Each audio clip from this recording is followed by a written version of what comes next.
Shazam! Shazam!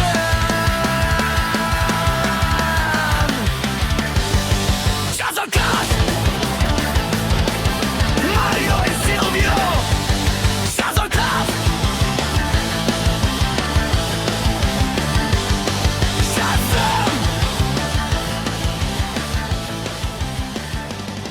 Shazam Cast! Salve pessoal! Bem-vindos ao Shazam Cast. Eu sou o Mário.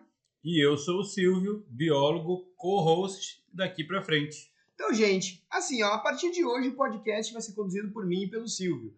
Então, antes da gente começar, não dá pra esquecer, né, Silvio? Nos segue no Spotify, marca 5 estrelinhas lá, a gente sabe que esse podcast é maravilhoso. Também nos segue no YouTube, ativa o sininho ali para receber as notificações. Não deixe de curtir, compartilha com os amigos. Esse podcast tem um objetivo bem claro, discutir cultura pop de uma forma crítica, mas leve. Então aqui o objetivo é a gente entender a cultura pop com um olhar um pouco mais aprofundado. Um olhar de especialistas que estudam e que também amam a cultura pop. E aí, hoje, a gente começa a pensar um tema, Silvio. Podia nos adiantar, Silvio, que tema é esse? Hoje o tema é mutantes, política, pop, ciência e tantas outras coisas aí que vão aparecer ao longo da nossa discussão. Começando pela primeira provocação, quem é o careca que manda em tudo? Ah, isso é fácil. Obviamente que é fácil, Silvio. Meu vô. É óbvio que é meu vô. Não, brincadeira, Silvio. Não. Só pode ser o professor Xavier. É isso. Calma, vem com a gente que a gente vai te mostrar como que um careca dominou o mundo. E aí, é como diz a música, será que é do careca que elas gostam mais? Não, porque esse tempo já foi. Mas ele tem uma especialidade. E justamente aí o Xavier vai mudar a história dos quadrinhos, poderia dizer que para sempre. Vamos lá! Então assim, todo mundo talvez saiba que o X-Men é uma criação de Stan Lee. Mas na verdade não é. E esse é o primeiro ponto que acho que a gente já começa polêmico aqui, né, Silvio? Por quê? Porque se diz, Stan Lee criou o X-Men. Não, na verdade Stan Lee e Jack Kirby criaram os X-Men. Como assim? Todo mundo sabe que o famoso processo de criação Marvel, né, o sistema Marvel, O método Marvel. era basicamente, Stan Lee criava uma sinopse previamente detalhada, então os personagens principais, ideia, cenário, enfim. E a partir dali o Kirby imaginava aquilo ali numa história, desenhava aquela história quadro a quadro, entregava pro Lee e o Lee botava diálogos. Algo que pra mim, sinceramente, acho que se eu e tu fosse fazer isso, ia sair o quê, Silvio? Qual era o resultado dessa história, né? Esse aí é algo lendário, com certeza. Mas eu acredito que é importante deixar claro essa colaboração deles, que ambos se completavam muito bem, né, Mário? Exatamente.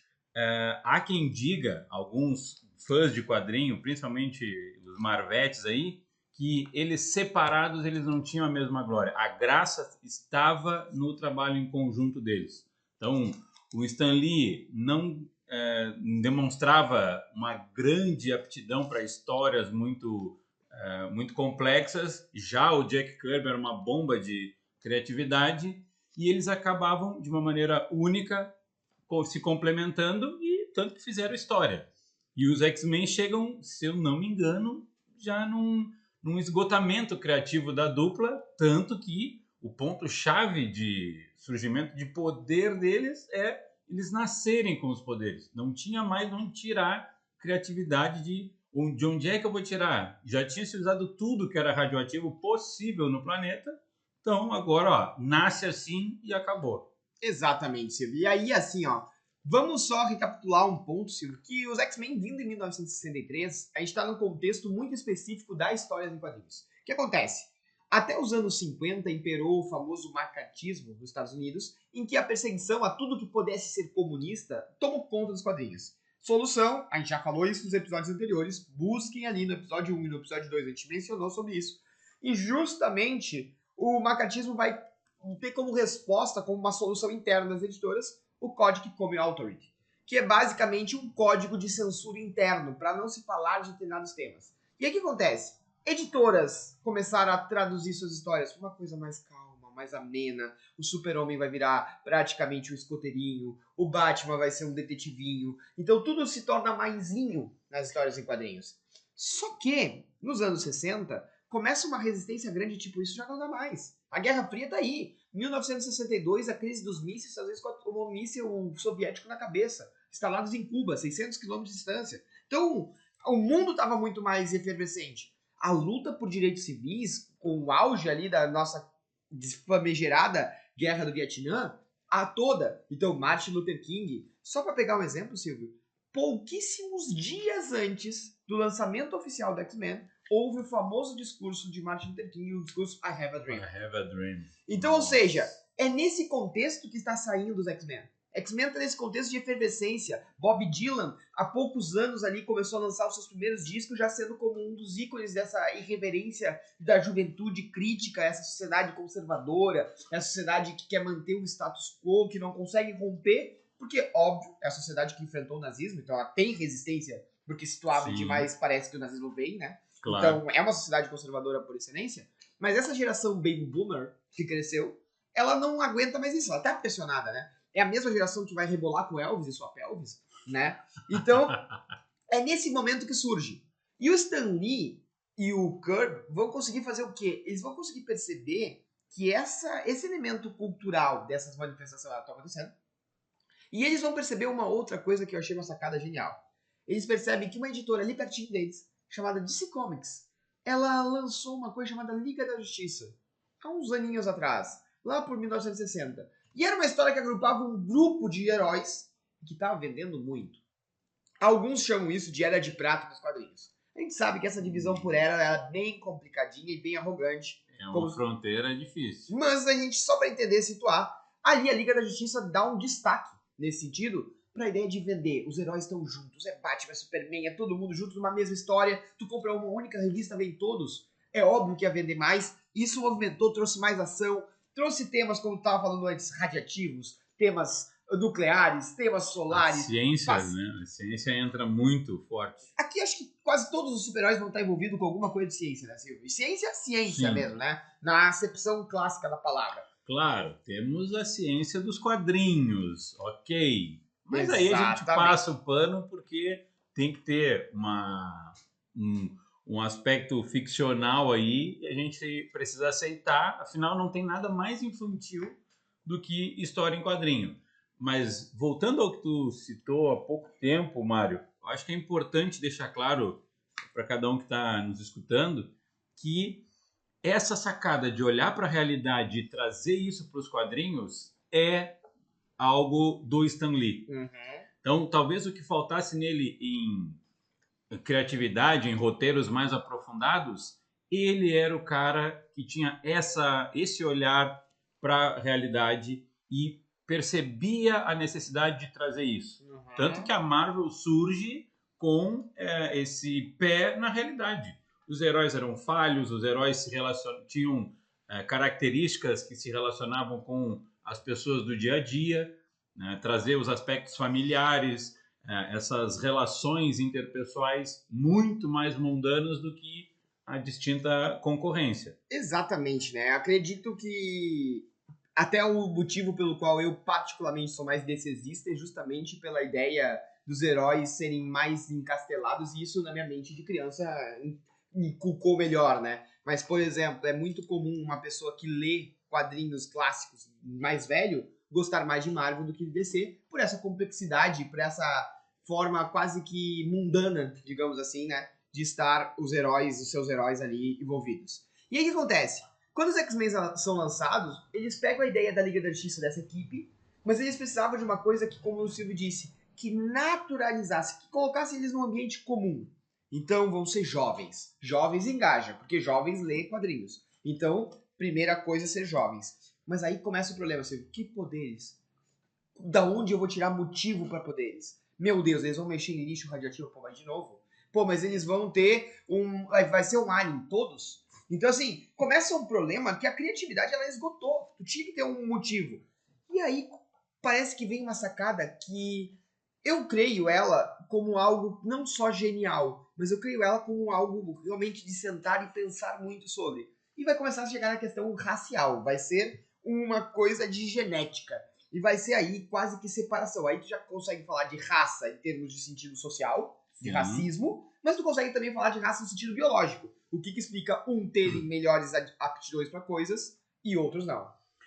O importante aqui, eu já tenho uma ideia um pouquinho contrária no sentido desse pensamento, porque para mim me parece fruto de um esgotamento criativo. Então eu não sei mais de que aspecto científico tirar os poderes do personagem. Então, eles já acharam um artefato mitológico, já tiveram contato com tudo que é animal exposto à radiação, já tiveram exposição à própria radiação. Então, soros de aprimoramento, da onde mais eu vou tirar? E aí sim, dependendo de onde eu tirar, que efeitos isso vai ter, como é que ele vai mudar o indivíduo, porque se a gente começar a passar um raio-x nos personagens de poderes e a origem dos poderes e como isso se manifestou, haja visto Homem-Aranha, produção de teia e fica por aqui. Agora, eu acredito que o surgimento dos X-Men ele é fruto de um esgotamento criativo de não sei mais de onde tirar. Então, eu explico isso pela mudança genética que os indivíduos sofreram. Bom, a partir daí, agora eu tenho que pensar os poderes quais vão ser. Mas o que originou cada um deles é exatamente o mesmo ponto, que é a mudança no material genético do indivíduo. Na verdade, ele surgir como uma mudança. Isso precisa ficar claro também, mas a gente vai aprofundar isso em seguidinha agora. Perfeito, Silvio. E aí, assim, né? Como a gente vê essa ideia, que vai sendo a própria genética explicando essa origem dos poderes, tu vai surgir aquela problemática que a gente tem ao longo da desenvolvimento da ciência do século XIX para cá. Que existem indivíduos que se desenvolvem melhores e, portanto, são superiores, e indivíduos que se desenvolvem pior e são inferiores. É óbvio, vamos fazer um corte aqui, que isso é um pensamento antiquado, racista e até, de certa maneira, colonial. Então a gente sabe disso. Mas esse pensamento ele existe. A gente popularmente chama ele, de forma até um pouco simplificada, de racismo.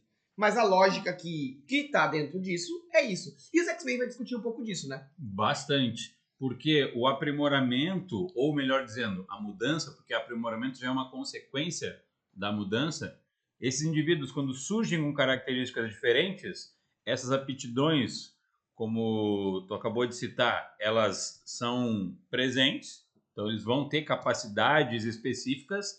Agora, o impacto disso no ambiente é que vai causar esse preconceito. Eu acredito que seja essa separação. Né? Se a gente buscar a origem do ser humano como um explorador do ambiente, ele foi constantemente evoluindo, se adaptando ao ambiente. Eu acho que esse é o termo chave. E aqui, quando surge uma característica muito diferente, um superpoder, bom, é óbvio que ele vai se adaptar melhor. Obviamente. Só que aí isso traz um preconceito sobre o ser humano que não tem aquela aptidão. Bom, se eu não consigo chegar onde ele está, se eu consigo fazer o que ele faz, eu tenho que descartar ele, eu tenho que fazer alguma coisa para equilibrar essa balança, eu não posso perder. Exatamente. E o inverso também pode ser, né, Silvio? Perfeito. Se a maioria não consegue e ele consegue, ele é estranho, ele é bizarro, ele talvez não precise existir. Esse ingrediente da quantidade também é um ponto chave. Exato. Então é uma minoria que consegue. Bom, azão e azinho, Silvio? Exato. Azão e azinho, né, Silvio? Isso aí esse acho que é o princípio importante que a gente pode falar, acho que aquela famosa piada que se conta, vamos dizer, que é recontada pelos indianos, que era a brincadeira que se dizia: quando tu vê um indiano de olho azul, pode saber que ele fala inglês. Ou seja, né? O que isso acontece? O que isso quer dizer, né? É basicamente aquela lógica daquilo que não é comum. Quando tu vê em um ambiente, ele pode ser simplesmente considerado naturalizado, mas normalmente ele é considerado como um ser bizarro, né? Que está ali. E eu acho que o X-Men fala muito disso. E aí vem o ponto, Silvio, que me coloca esse medo, tá? O nascer diferente como medo social. É como se alguém tivesse pânico por ter o diferente próximo. O diferente que assusta.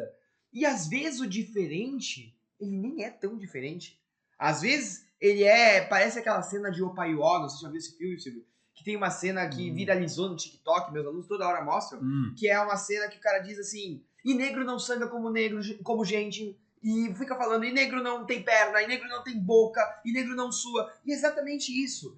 Um X-Men, por exemplo, um mutante, ele pode sangrar, ele pode chorar, ele pode sofrer de amor, ele pode trair, ele pode ser corno, ele pode ser tudo.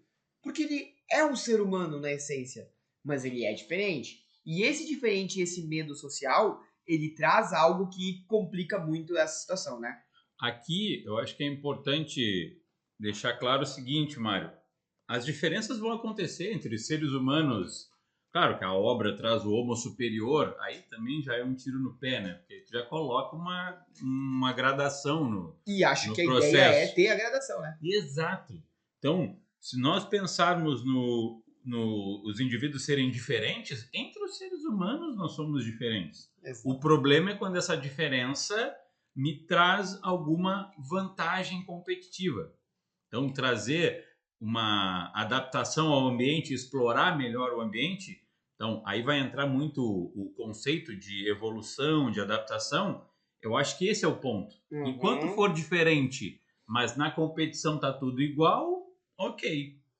Tá? Às vezes nem isso, né? Então, às vezes só a diferença de cor de pele já serve para a gente diminuir ou aumentar alguém. É aí que eu queria chegar, Silvio. Eu acho que quando tu é diferente e tu consegue perceber uma vantagem que tu possa tirar em relação ao diferente, não está ok. E aí tá o meu ponto de X-Men. O que eu acho que é a grande jogada de X-Men, que é a pauta do vídeo de hoje, né? Falar de X-Men e diversidade. Então o que eu acho? Os X-Men vão colocar 2 pontos que é basicamente Magneto e Xavier, tá? Ponto número 1, vamos pensar aqui. Xavier, nós somos diferentes, mas não existe ideia que possa ser aceita que haja preconceito por nós. Porque a nossa diferença nos faz igual. É basicamente isso. Somos todos em comunhão humanos. Então, a única coisa é que somos humanos com capacidades diferentes dos outros e que podemos até usá-las por bem. Mas nós não temos nenhuma chance de aceitar a discriminação. Mas, ao mesmo tempo, não somos superiores. Somos apenas diferentes. E temos Magneto. Magneto, o contrário. Já que vocês nos maltratam, já que vocês nos ignoram, já que vocês querem nos oprimir até nos matar, então nós somos sim superiores. Somos homo superiores. Então, se nós somos vamos assumir a posição de homo superiores. E vamos aí sim dominar e, se puder, até eliminar. Em algumas narrativas, né, a gente tem bem claro isso. A primeira história de X-Men é mais ou menos isso. O Magneto está muito indo para uma linha dessas. Nós temos que dominar esses humanos. Porque eles são inferiores e eles merecem ser dominados. Aí começa a degringolar a narrativa X-Menzística. E que eu acho que ela não tem solução, porque não tem solução. Porque exatamente não vai ter uma equalização entre quem tá certo e quem tá errado. O X-Men é aí que tá pra mim o grande ganho. O Magneto é o vilão, mas ele também é um mocinho. Tu consegue te sensibilizar e entender o que ele pensa. Quando chega naquelas narrativas de Magneto no Holocausto, tu pensa, Jesus amado, realmente tem muita razão. Ele passou por tudo isso. E agora, ao mesmo tempo, quando tu escuta o Xavier, tu pensa, não, mas é óbvio que esse cara tá certo, esse cara é um gênio. Esse cara... E muitas vezes a própria ideia do Magneto leva os seus próprios alunos, vamos dizer assim, a sua própria família, entre aspas, a ser sacrificada, a ser prejudicada, a sofrer mais, a viver reclusa. Então, e talvez os próprios seguidores de Magneto tenham mais liberdade em alguns momentos. Porque não se escondem, porque não tem vergonha de ser quem são, de se admitir, de fingir estar numa escola, sendo um estudante normal e não sendo. Então, esse tipo de situação, eu acho que o X-Men mostra que não existe uma resolução fácil. Porque a vida não existe uma resolução fácil. O ponto importante aqui, essas diferenças de pensamento, concordo plenamente que elas não vão causar esse contentamento nas pessoas. Então, eu não vou me simpatizar 100% com a ideia de um ou de outro. Ambos têm pontos fortes. Eventualmente cai para o lado do Magneto ser o vilão, né? Mas é sempre num ponto-chave do roteiro. Sabe que no cerne ele tem uma justificativa para ser como ele é. Exato. Pelo que ele passou, ele é fruto da história dele. E é uma justificativa muito palpável, né? Tipo o Coringa e cair negócio de tinta de baralho e vou matar todo mundo. E Não, aí isso mudou a psique do exato, personagem. não, é algo muito mais palpável, Ele né? sentiu na pele, então ele sabe que não vai ser aceito, mas é por um histórico de como ele foi tratado ao longo da sua vida. Perfeito, Silvio, perfeito. E aqui, Silvio, eu queria falar também, que acho que é um ponto-chave. Pra muita gente, X-Men só começa com Chris Claremont, tá? Ou Verdade. seja, a parceria Claremont-Kirby seria mais eficiente do que a parceria Lee e Kirby, tá? Eu não sei se tem que julgar isso, mas certamente Claremont é o cara do X-Men, né? Quando a gente pensa em X-Men, tem que pensar em Chris Claremont. Que é um cara que pra mim criou talvez o maior drama dos X-Men, drama no sentido bom da palavra, tá? Que é a ideia da Fênix Negra, né? A Dark Sim. Phoenix, que talvez é uma das histórias mais incríveis, porque mostra a ideia do poder absoluto, aquele poder supremo, a Na responsabilidade. verdade, a né? saga da Fênix e aí a saga da Fênix. Sim, é que pra uma- mim a saga da Fênix Negra é mais forte, tá? Concordo. Eu sei que muita gente ama a saga da Fênix e acha ela incrível, eu também acho. É uma Mas prévia, né? Exato, mas a Fênix Negra ela mostra a ideia que pra mim é importantíssima, que é aquilo que eu digo, não tem solução fácil. Porque é isso, ela mostra que o final é revoltante até. E é isso, porque não tem uma solução fácil. A Fênix é tanto poder que chega um ponto que não consegue mais controlar. Não consegue controlar praticamente nada.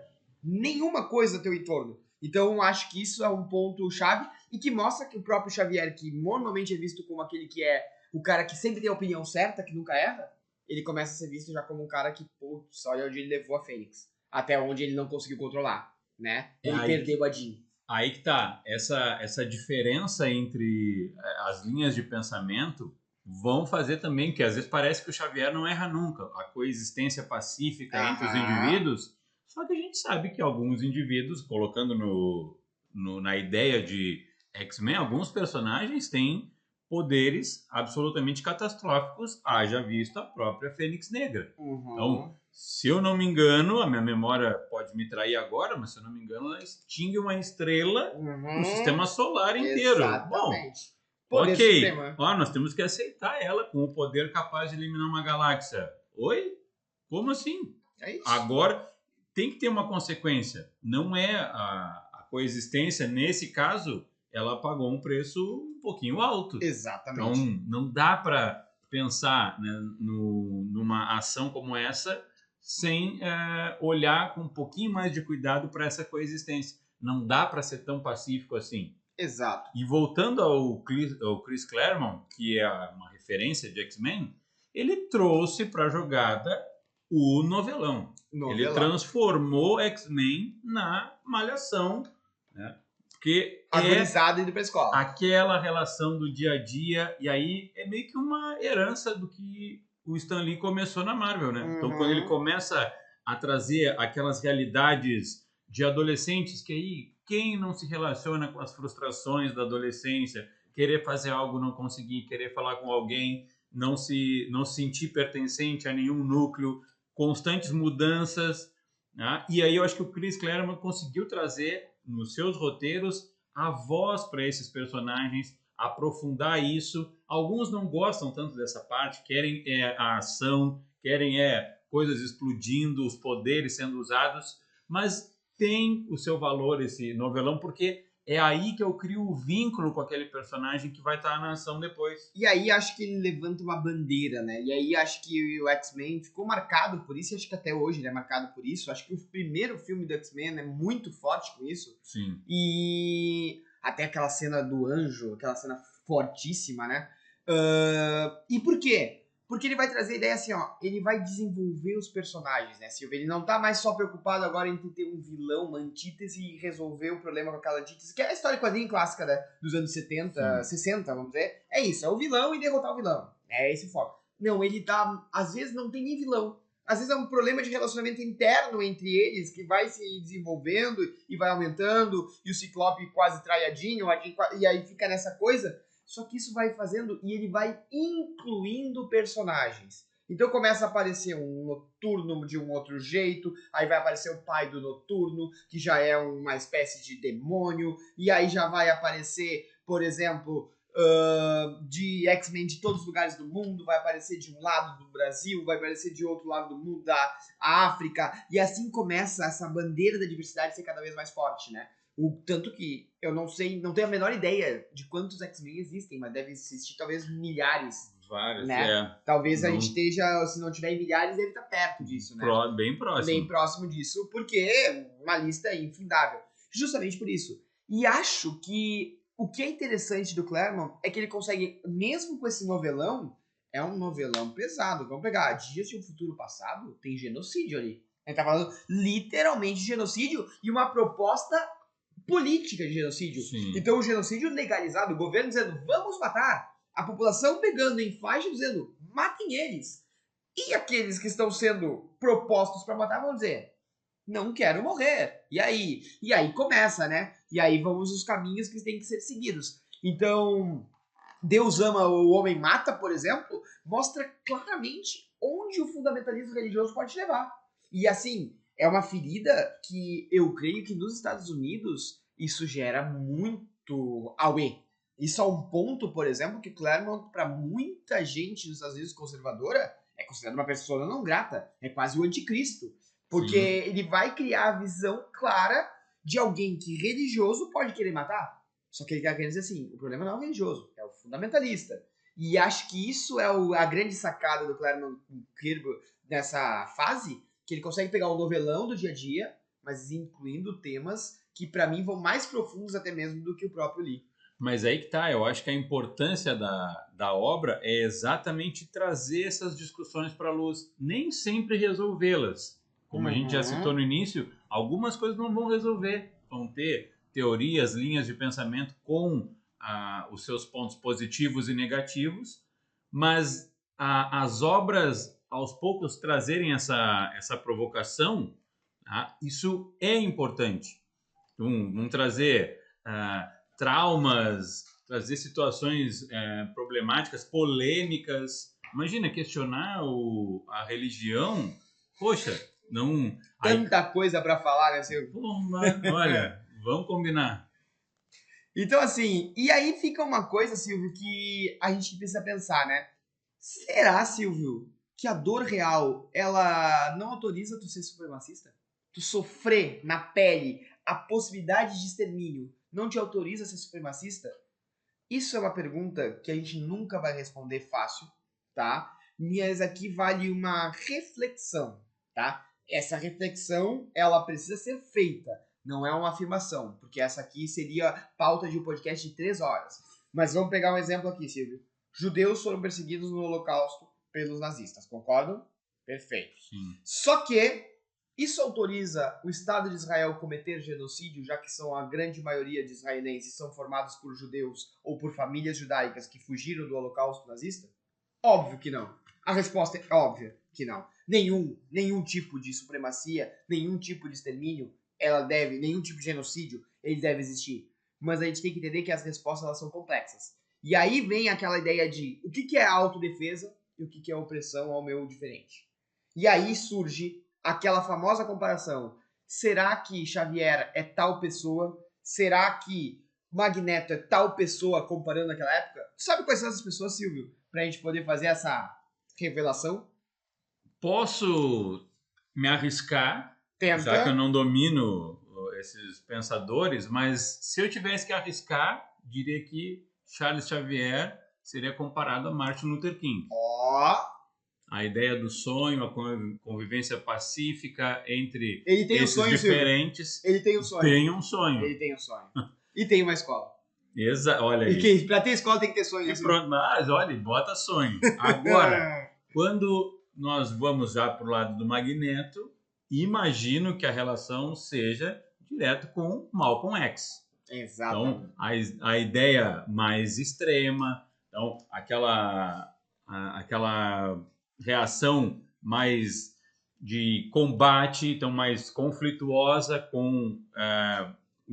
pensando no sentido de autopreservação. Uhum. Essa linha tênue que tu acabou de trazer, né, Mário? De a autodefesa se tornando uma reação exagerada, o seu início, ok, de certa forma justificado, mas já dizia minha mãe que 2 erros não vão fazer um acerto. Então, essa linha tênue é que é difícil de se definir e quando ela passa do ponto, aí que a coisa se perde. Acho que eu acertei, né? É exatamente isso, Silvio. Só que olha que interessante, tá? Aqui eu preciso fazer uma menção a algumas coisas importantes, tá? O querido colega pesquisador Guilherme Smith, ele organizou um livro chamado Olhares sobre os X-Men, tá? Esse livro, Silvio, ele é um livro que faz uma análise de pessoas diversas sobre todos os aspectos possíveis do X-Men. Muito do que eu tô falando aqui, eu tirei dali. E também um pouco tirei de várias conversas que tive com o querido amigo Márcio dos Santos Rodrigues, tá? O Márcio talvez seja o cara que mais veementemente vi defender criticamente essa ideia. O Márcio quase que não tolera, ele acha anacrônico a comparação de Magneto com o nosso querido Malcolm X e de Xavier com Martin Luther King. Por quê? Porque nunca, em nenhum momento, nenhum dos autores envolvidos fizeram a revelação clara disso, tá? Então, assim, se fosse, acho que eles revelariam, primeira coisa, né? Pode Porque ser. isso traria um engajamento muito maior. Eu acho que Concordo. né, seria muito mais positivo do que negativo. Talvez não na época de criação, mas 20, 30 anos depois, em que Malcolm X se torna um ícone da luta mais aguerrida contra o racismo, e que Martin Luther King se torna o símbolo do pacifismo e da congregação do poder negro nos Estados Unidos e no mundo, acho que Sim. seria muito, nos anos 80, assumir, foi isso que nós fizemos e tal. O primeiro ponto é esse. Segundo ponto é que a questão dos X-Men está muito mais ligada a uma diversidade ampla do que puramente racial, né? Então, esse é um segundo ponto importante. Claro que por uma comparação até em nível de escola, nós que damos aula, fica muito mais fácil explicar. Ó, uma ideia mais Martin Luther King, uma ideia mais Malcolm X, duas vertentes que querem chegar no mesmo lugar, mas de formas Por diferentes. caminhos né? diferentes. Isso é interessante. Mas o principal ponto que a gente tem que entender é que, na verdade, eles foram criados numa ideia de que o Magneto ele nunca foi visto como um vilão raso, mas ele é um vilão ainda, né? Ele é um vilão complexo, para mostrar que a sociedade é complexa, para mostrar as camadas políticas, para mostrar como que justamente essa lógica ela é problemática. Mas, sobretudo, acho que a principal análise que é feita, e esses colegas me ajudam a refletir sobre isso, Silvio, é que não dá para reduzir a luta a dois líderes. Não dá para reduzir a luta Concordo. do movimento negro, seja o movimento negro que liderava Martin Luther King, ele nunca liderou sozinho. Nunca foi Martin Luther King somente, né? A gente tem Talvez um porta-voz. um né? porta-voz, talvez o mais influente, talvez o mais importante, certo? Mas a gente tá falando de uma luta. Então os X-Men, eles não conseguiriam reduzir tudo ao Xavier. Por exemplo, se tira a Jean Grey, que talvez seja um personagem pra mim, não a Fênix, mas a Jean Grey sobretudo. Tira ela é um personagem que traz muita sabedoria pro Xavier, traz muita calma. A Ororo, a nossa querida Tempestade, ela talvez seja a mais sábia de todos, mais que o Chaves, em vários momentos. Pega a mística nos diálogos que tem em várias narrativas com o Magneto, a mística dá uma real pro Magneto, e o Magneto, opa, que isso que eu tô fazendo aqui? E é isso, sabe? O próprio irmão, meio-irmão do Xavier, o Huguenot, né? Vai trazer... Fanático. Vai trazer pra ele muitos questionamentos que nem ele conseguia responder, né? Os traumas que afloram. Então eu acho que é interessante essa comparação, mas entender isso, que a gente não consegue pensar de forma tão separada. E acho que exemplo-chave é a ideia da Genosha como apartheid, ou seja, os mutantes com cidadania negadas, que vão ter que prestar trabalho forçado, e aqui a metáfora racial, ela tá escancarada. A gente sabe que tem metáfora racial nos X-Men, mas não necessariamente a comparação Magneto, Malcolm X e Xavier. É que a diferença é uma influência ou, de fato, uma representação do indivíduo. Exatamente. A influência a gente sabe que tem, existem pontos em comum. Eu Talvez vejo tenha a um influência tempero. de Darwin na hora que criaram o nosso querido Homem-Aranha. Ah, mas aí nós estamos entrando numa outra seara que é Mas óbvia. entende? A gente Aí. pode forçar qualquer coisa. né? Exato. A gente pode forçar Botar qualquer coisa. adaptação, todos vão se encaixar. É nesse sentido, né? Então a gente tem que... Eu acho que esse é o ponto, Silvio, que a gente tem que pensar bem, né? Porque se esses caras, eles influenciaram, óbvio. É óbvio. E a gente viu ali, o Herbert Dream foi semanas antes da publicação do primeiro X-Men. Então a gente sabe que eles influenciaram. Mas eles não podem ser os definidores da obra. São indivíduos que são importantes, que são narrativas que estão ali. A gente pesquisando um pouquinho vai ver que o Stan Lee não é que ele fosse o mais engajado nas lutas sociais todas. Vamos pegar só um exemplo aqui, que é uma das Sim. coisas que os guris mais gostam de falar. O Stan Lee praticamente acabou com as possibilidades dos nossos queridos quadrinistas ganharem direitos mais efetivos em cima do que se produzia, né? Claro. Então, por exemplo, um exemplo clássico, se sabe que Stan Lee nunca deu os créditos devidos à metade dos que trabalharam com ele. Sempre dava em narrativa, em discursinho, não, eu e o Kirby criamos, mas a maioria só conseguiu direitos na justiça, né? Alguns a gente sabe que sequer ele deu. Muitos ele somente fez uma revisão final e entrou como roteirista. Então, Sim. coisas que, do ponto de vista do engajamento, isso é social, né, Silvio? Exato. Social. É trabalhista e É social, fato. né? Neil Adams, por exemplo, só pra citar um exemplo, quando ele sai da Marvel e vai trabalhar na DC, ele basicamente briga de, não fisicamente, mas briga fortemente com o Stan Lee por não defender a causa, por não defender a criação de um sindicato dos quadrinistas, que era uma das pautas principais do Neil Adams. A gente vai ver que, por exemplo, anos depois, quando vai vir o nosso querido Frank Miller, justamente também, não é que ele briga com o Stan Lee, mas o Frank Miller não se sente protegido com aquilo que criou. Vamos pegar um exemplo, Frank Miller não criou o Demolidor, mas criou. Mas Mas criou, você entende? o que se conhece hoje é o dele. Entende? E ele não ganhou nem perto do que o criador vai ganhar, porque o criador não é ele. Então, essas questões, Concordo. entende? Então a gente não pode pensar como ele um defensor inexplicável da causa racial. Ele é um grande leitor de contexto, entendendo Ótima as lutas, colocação. né? E que vai aperfeiçoando isso na narrativa.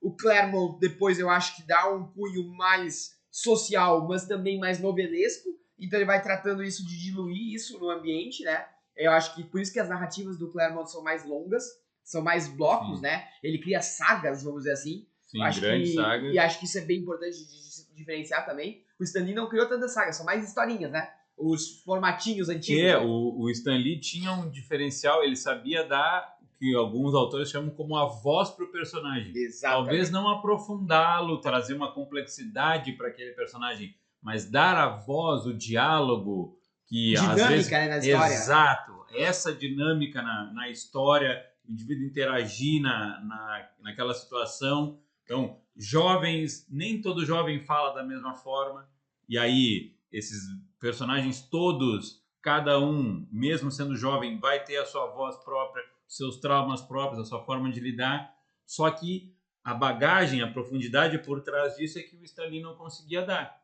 Mas ele sempre se inspirava no ambiente externo, ele olhava algo lá fora e isso está acontecendo. Bom, isso que está lá tem que aparecer aqui de alguma forma. Exatamente. E aí, Silvio, para fechar, eu acho que a gente já discutiu muita coisa disso. E óbvio, né, pessoal, a gente não tá esgotando X-Men aqui, né? A gente só tá De dando uma forma alguma. pincelada em alguns aspectos. Acho que pra esgotar, Silvio, assim, pra gente acabar essa parte, a gente podia falar de uma questão bem importante, né? Que é a ideia desses famosos marcadores biológicos que separa quem é mutante e quem não é. Será que se faz com essa gente, né? O que será? Qual é a ideia? Onde é que a ciência entra nisso, Silvio? Bom, essa relação de marcadores biológicos, eles vão servir para eu entender melhor as características do indivíduo e, claro, a partir disso, né, o que eles chamam de eugenia, então dá um valor diferente para determinadas características, isso hoje, infelizmente, é utilizado como uma maneira de organizar os indivíduos em... Aí vai me falhar o conceito social, mas em castas, uma hierarquia. Mesmo, é? Então, colocar um ser melhor que o outro. É castas mesmo. Só que o ponto-chave aqui, Mário, que eu acho que para muitos passa e a ciência bate muito nisso, é que esses pontos de um ser melhor que o outro, isso na natureza isso não vale. Não vale. Na natureza, sabe o que manda? Seleção natural. Aquele que se adapta melhor ao ambiente, só que o ambiente está sempre mudando. Então, Essa hierarquia hoje ela pode servir e amanhã essas castas serem talvez totalmente controlar invertidas. o metal hoje te dê uma vantagem, mas talvez amanhã não tem mais metal. Exato. Entende? Então, hoje, respirar oxigênio direto do ar é uma coisa. Se o planeta for inundado, o que era uma vantagem, agora é uma desvantagem. Exato. Sabe aquela comparação, não sei se você já ouviu falar disso, de o peixe e a ave discutindo um com o outro, dizendo quem era melhor?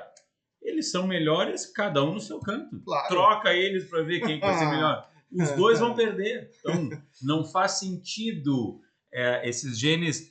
O que faz sentido é eles serem diferentes. Ponto. Agora, um ser melhor que o outro... É isso, né, Silvio? Que é o que a gente vê quando o ser humano, por exemplo, ele quer dizer que ele é melhor que o pássaro e voa, e aí o avião cai, né? Porque é isso, porque não quer dizer que é melhor, são diferentes, né? Tem capacidades Exatamente. e tal. E acho que esse é o recado que os X-Men mais nos deixam sobre a diversidade, né? Eu acho que nos deixam o entendimento de que a diferença que é o que nos valoriza, que a diferença cultural, que a diferença racial, que a diferença, vamos dizer, das características genéticas amplas, de cabelo, de cores, de tudo isso, e que as diferenças, sobretudo, da sociedade, de formas de agir, desde que sejam respeitosas umas às outras, né, obviamente, Claro. mas essas diferenças nos fazem o que mais nós devemos valorizar, que é humanos.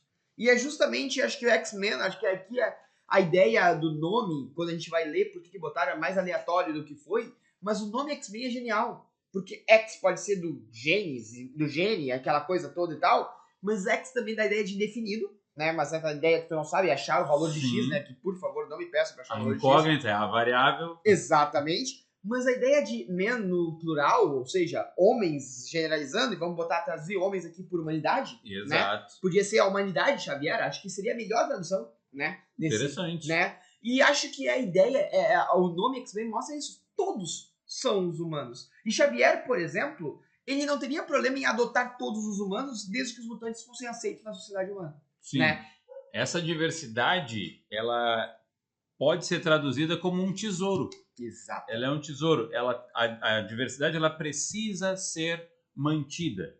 Então, o verdadeiro tesouro é essa riqueza de variedades que se tem entre os indivíduos. Cada uma delas tem o seu valor e a nossa briga vai ser sempre ser aceito, independente de ser humano, ser mutante. A briga é sempre querer ser aceito pelos nossos co-irmãos. Perfeito, Silvio. E acho que para terminar esse debate, Silvio, a gente volta pro ponto que a gente começou, né? Acho que a gente tem que voltar pro ponto que começou, porque tudo partiu dali, acho que tudo volta para ali, né, Silvio? Então vamos lá, Silvio, fala a verdade para mim, Silvio. Ser careca aumenta a telepatia, por isso que Xavier não tem cabelo? Olha, aumentar a telepatia eu não sei, mas que o brilho do estúdio vai aumentar, vai. E olha que eu tô quase lá, Silvio, eu tô quase lá, tô chegando lá, vou virar o Xavier ao menos de cabelo. Gente, eu acho que a gente precisa entender que essa é a discussão. Ficamos por aqui por hoje, então. Se tu curtiu, dá o like. Se não curtiu, Silvio, dá meio like, que vai dar um like bom, mas não conta pra eles, tá, Silvio? E justamente ajuda o algoritmo a não mandar em vocês. Não sejam um sentinela pra cima da gente. Vamos pra cima com tudo. E lembrando de um detalhe importante, tá? Que aí tu tem que ter esse detalhe bem visto. Se inscreve no nosso canal, mas não esquece, nós temos uma campanha no Catarse aberta, uma campanha para 3 livros muito legais. O primeiro livro, Bate Minha História, volume 2, a continuação do primeiro volume. Dá uma olhada lá no nosso Instagram, tem todas as informações. Patrocina, apoia. Nós vamos estar entregando para vocês um dos livros com a maior qualidade de pesquisa que vocês possam achar sobre Batman. Também vamos ter Frank Miller e a história. Um pouco do que eu contei aqui vai estar lá. Um pouco do que a gente debateu aqui, falando do Miller ali, vai estar lá. Vou só deixar um spoiler aqui, tá, Silvio? Bem rapidinho.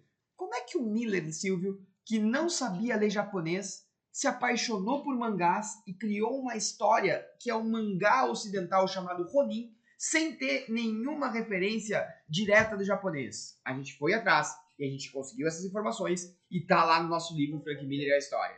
E por fim, Attack on Titan é fascista?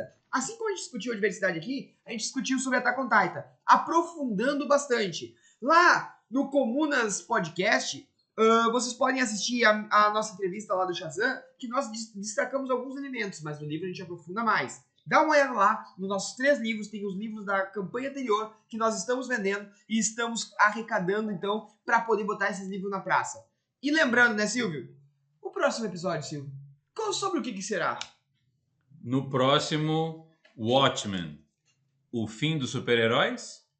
Valeu, pessoal! Tchau, tchau, abraço e cuide-se. Quem vigia os vigilantes? Shazam! Shazam!